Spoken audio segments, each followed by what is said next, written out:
Enterprise দোকান নং 1। আচ্ছা আজকে ভাই আজকে নাকি অল্পতে যারা অল্প পুঁজি জি অল্প পুঁজিতে নাকি বড় লোক হওয়া যায় ভাই ইনশাআল্লাহ 100%। আপনারা আমাদের আমরা শাহিদ এন্টারপ্রাইজ দীর্ঘদিন যাবত কাজ করে আসছি বিভিন্ন ধরনের মেশিনারি যেগুলো দিয়ে উদ্যোক্তা ভাইরা অল্প টাকা ইনভেস্ট করে বেশি টাকা প্রফিট করতে পারে, অর্থাৎ বেকারত্ব দূরীকরণে যা যা করণীয় আমরা চেষ্টা করি। আমাদের ব্যবসাও হলো এবং পরোপকারও হলো, আমরা দুইটা একসাথে করার চেষ্টা করি। Definitely right right. তো এই যে দেখেন এই মেশিনটা হচ্ছে যে পপকর্ন বানানোর মেশিন।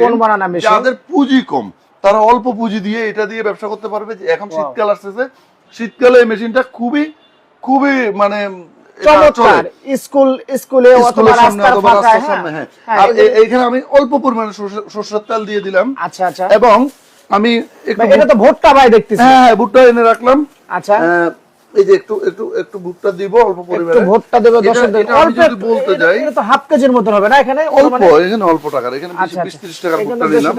তো আপনার জাস্ট 2-3 টাকার ভুট্টা দিলে আপনার 10 টাকা 12 টাকা 15 টাকা কতটুকু দিয়েছেন দেখি ভাই হাত দিয়ে? একদম অল্প একটু। এখানে কিন্তু অল্পটুক দেখা যায় দর্শক। আমি একটা জিনিস দেখেন লাইভে, দেখেন অল্প একটু ভুট্টা এটাতে কিন্তু মিনিমাম হলো 100 টাকা বিক্রি করবে মিনিমাম। দেখি দেখেন তো, দেখি তো অল্প একটু দেখি।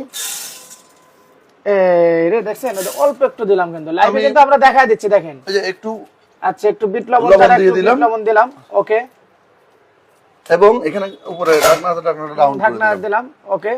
এবং এটা অথবা ঢাকনা উপরেও রাখা যাবে, একটু সময় ঢাকনা উপরেও রাখা যাবে। আচ্ছা আচ্ছা দর্শক এখানে শুধু খালি আজকে লাইভটা কিন্তু খুবই গুরুত্বপূর্ণ হতে চলছে। এখানে পপকর্ন বানানো মেশিন আছে। হ্যাঁ এই একটা মেশিন মনে না ভাই, এখানে হিউজ পরিমাণ আছে। আমরা একে একে কিন্তু যাবো আর কি। শাহিদ এন্টারপ্রাইজ মানে কিন্তু একটা শোরুম না, তাদের কিন্তু অসংখ্য শোরুম রয়েছে এখানে দোকান আছে। আজকে কিন্তু আমরা এটা উদ্বোধন করলাম আর কি। আজকে কিন্তু একদম নতুন শোরুম, এটা দেখছেন নতুন। কি লাগবে আপনাদের সব রকমের যে জিনিস আছে আর কি। আমরা লাইভে একটা একটা যাব, কোনটা দিয়ে কি কাজ হয়, যেমন এই মেশিন দিয়ে